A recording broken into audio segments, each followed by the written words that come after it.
So welcome to another out and about video, and today's story takes us here at St Paul's churchyard just outside of Darwen. And today we're going to look into this sad and tragic tale of Naomi Annie Farnworth, also known as Annie. Now I do warn everybody before we get into it that this tale does include wordings of graphic nature.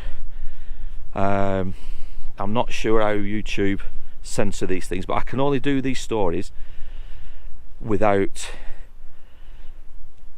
making it, what's the word I'm looking for, without whitewashing it basically.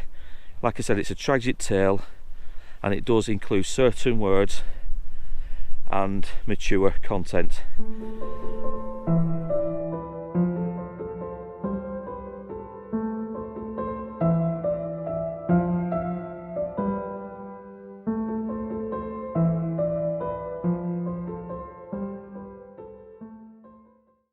So in today's out and about video, we're looking for the grave of young Naomi Annie Farnworth, or Annie as she was commonly known as. And this story takes us back to March 1932 in the little town of Darwen. And this really is a tragic tale that involved a young girl, obviously Naomi, and that of a young 18-year-old boy called James Cowle. And this event took place, like I said, back in March 1932. And as we look for young Annie's or Naomi's grave, I'll talk more about the actual case in more detail. So young Annie, and that's the name we will use during this video, she was born in 1926 and lived with her parents number 86 K Street in Darwen, just 4 doors down from where James Cowle lived at number 82 K Street. And on the morning of her disappearance on Tuesday 22nd of March 1932, she had been at school all morning. I think it was the Highfield Congregational School. Now when it came to lunchtime, she left school to go to another school close by where she used to go for her lunch. Now that day she had potato hash.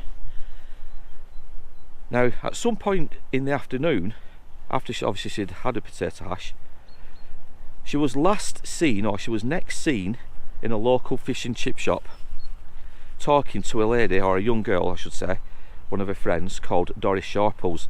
And this was the last known time that young Annie was seen alive.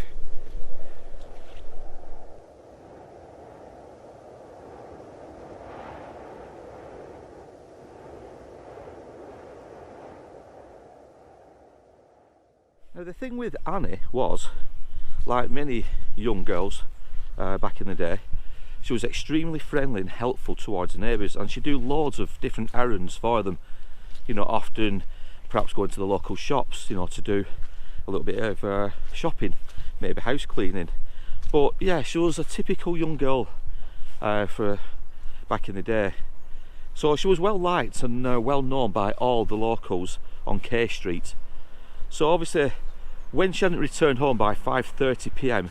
that evening, not only obviously were her parents obviously frantic and they had to go out and obviously try and find her, but obviously all the locals who knew her well, they also went out to offer the help. Now obviously it wasn't been known to them at the time. Nobody could have possibly known, you know, the tragedy that had occurred only hours prior.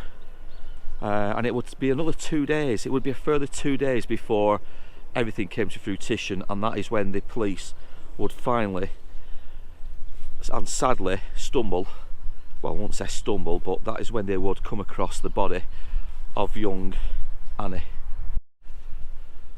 Now the police, they'd already spoken with James Cowle on the evening of her disappearance, and they interviewed him in his house, but he seemed to be quite defensive, I would say, from what I've been reading, as well as his story became inconsistent. For instance, he'd tell some police officers that he had seen Annie on the day of her disappearance, and he had sent her to the fish and chip shop himself to get tripe and chips. Now the police had already done the research, and they knew that on the day tripe wasn't on the menu. So he changed his story quickly, did Charles, saying that, oh no, well, when she came back, I sent her back to the chippy for fish and chips. Now it was this inconsistency that straight away it kind of alerted the police a little bit more to Charles and his behaviour. So obviously, you know, they looked into his history, and it seems that Charles had a history for torturing animals, and especially cats.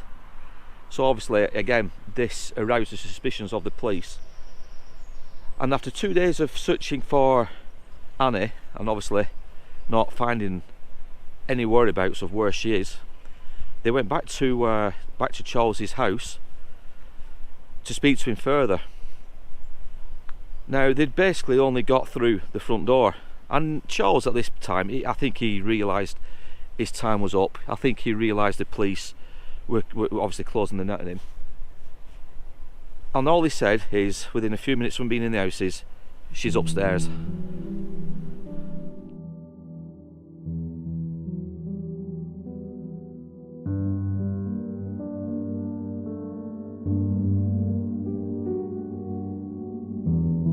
Pause because I want to find the right words to describe this next section of the story, because it is quite graphic in nature, because we're talking about a young 6-year-old girl, but I can only tell you what it was. I can't cut corners and beat about the bush, so to speak.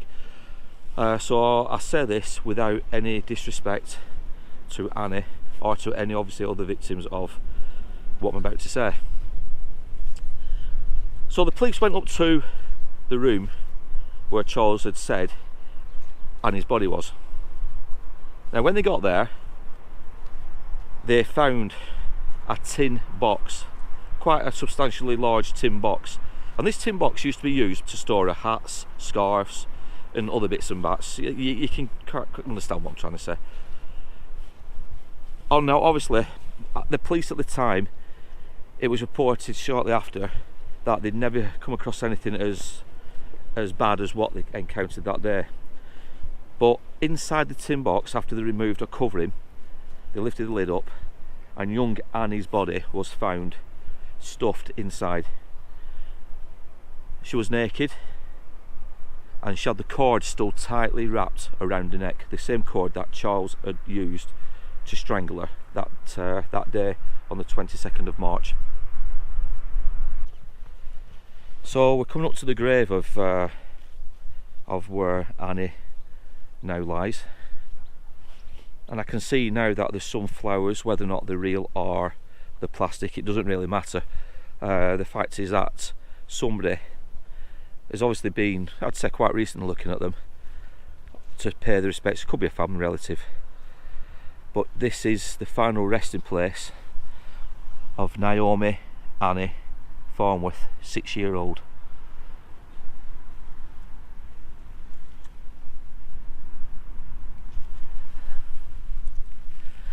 You can just about make the inscription out in some parts. Naomi Annie Farnworth, age 6 years, I can't read that bit, teachers and scholars of Highfield Infant School, I presume, and I can't read the bottom, but yeah, this is the final resting place of young Annie Farnworth.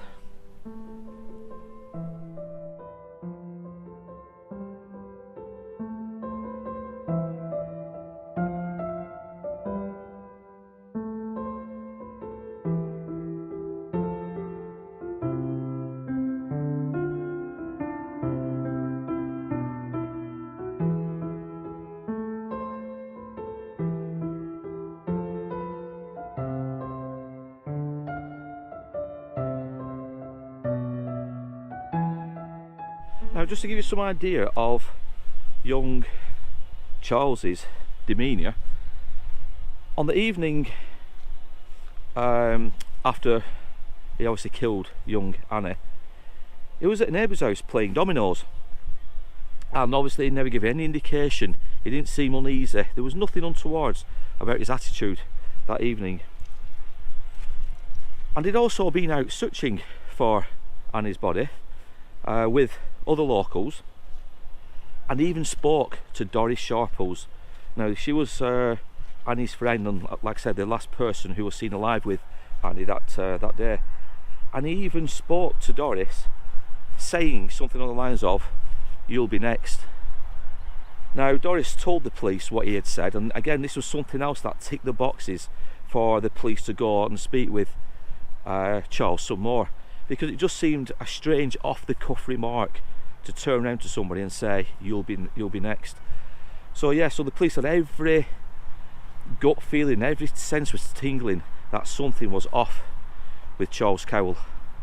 So when the police had found Annie's body in the trunk, they also came across several, obviously, pieces of her clothing and a blood-stained blanket in the bedroom. And they said at the time, as I mentioned or touched upon earlier, it was one of the most hideous sights that the two officers who were there at the time had ever encountered.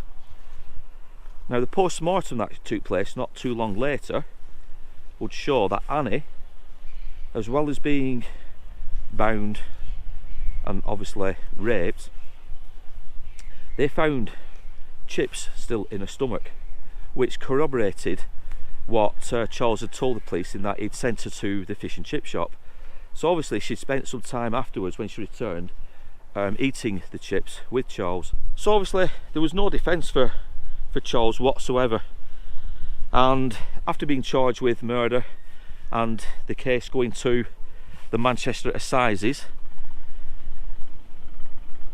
his defence team tried to use insanity as his plea, as his bargaining plea. Now, back in the day, back in the 30s especially, things like insanity pleas, it just wasn't known. You know, I wouldn't say there was psychiatric profiling like there is now. Psychiatrists didn't really understand the full concepts of the mental mind, you know, and why people do things they do. So basically, child murder was frowned upon severely. I mean, and quite rightly so. Even to this day it should be. But yeah, his Charles's defence for insanity, basically it wasn't even taken on board by the judge. Now, the judge, talking to the jury members, and before I say anything else, the actual case itself in court took 1 day. It was just 1 day of hearings, and at the end, and after everything had been heard, the judge turned to the jury and said they only had two choices to pick from, two verdicts to choose. One was murder, guilty of murder, and one was not guilty of murder. That was it. As for the insanity plea, that wasn't even on the cards. Now, the jury retired, and it took them just 20 minutes to come to the decision of guilty by murder. And after the judge had donned the black cap and the customary sentence of death by hanging was announced,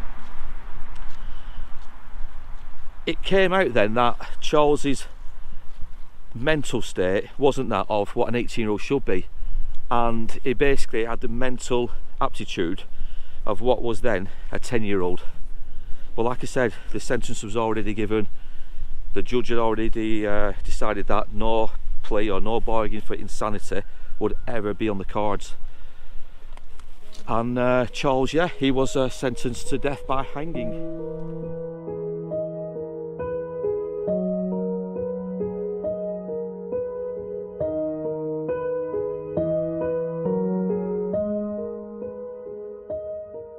Now, the day before the trial took place in Manchester, the streets along this road, all across this road, this street, this road, it was lined by thousands of people, all wanted to pay the final respects to young Annie.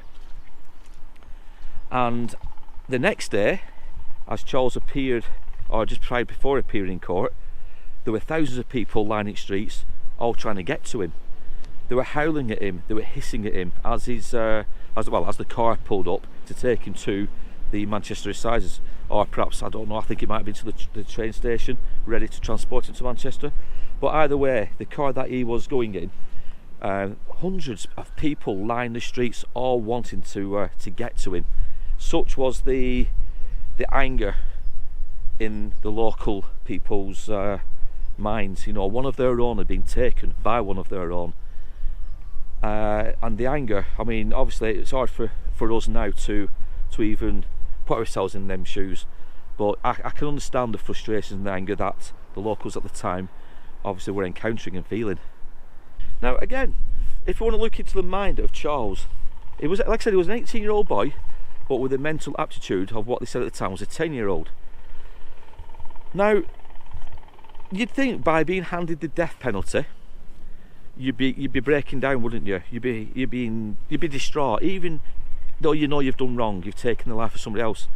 Charles didn't do that, and apparently he looked up, and it's a strange thing to do, but he had a sly grin on his face after the actual death penalty was handed down to him. I mean, a smile. Can you imagine? The parents of a young girl, 6-year-old girl, who you have just, well, not just, but who you have raped and strangled, you've murdered and just dumped her in a tin metal box.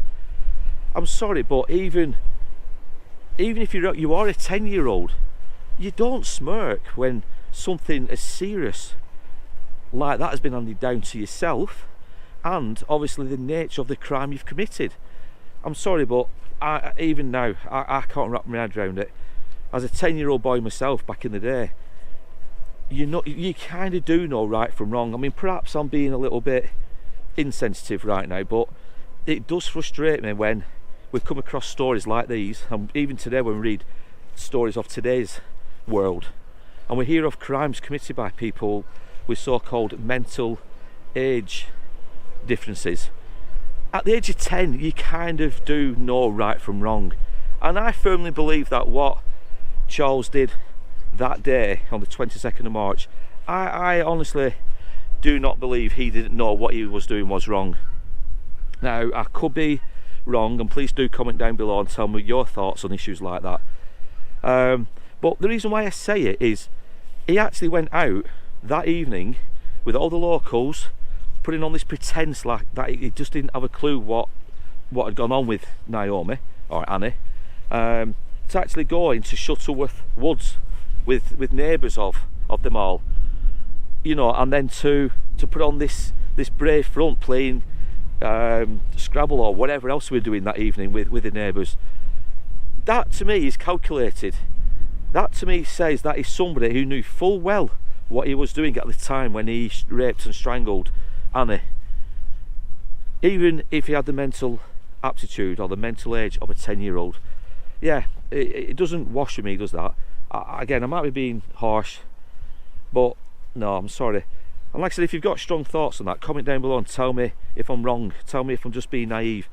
But I don't know. I really do honestly believe he knew what he was doing when he was raping and strangling Annie. I really do. Now, a petition was also started by friends and family of Charles for the Home Secretary to reprieve, well, not reprieve, but to change the death sentence to one of perhaps life in prison. The actual petition itself, it barely raised 1,000, if not 100. It's really hard to tell, but there was hardly any sympathy for what Charles did to young Annie. And the Home Secretary then, he basically turned around and he said he sees no reason why he should intervene with the original ruling that Charles should be executed by hanging, and quite rightly so in my opinion. This story, I've only touched upon the fringes of it. Now, there is a lot more to it, which I'll be covering shortly in a new podcast on the story of Naomi. It's not yet available on our website or any streaming platforms, but it will be coming soon. So keep an eye out for that. Like I said, we've only really come out today to pay our final respects to our Naomi's remains are now interred. The day's dry, it's a little bit windy, it might be picking up on the microphone, so we thought we'd just come out really today and do a quick video to tell you really what's coming up with this story. But if you did like it, don't forget to comment, subscribe, give us a like, click that little bell because it'll give you notifications as and when new stories are available on YouTube. Again, I'm going to put a list of all the names of people who have helped us with the Helmshore rail crash at the end of this video, as a massive thank you to those who were helping.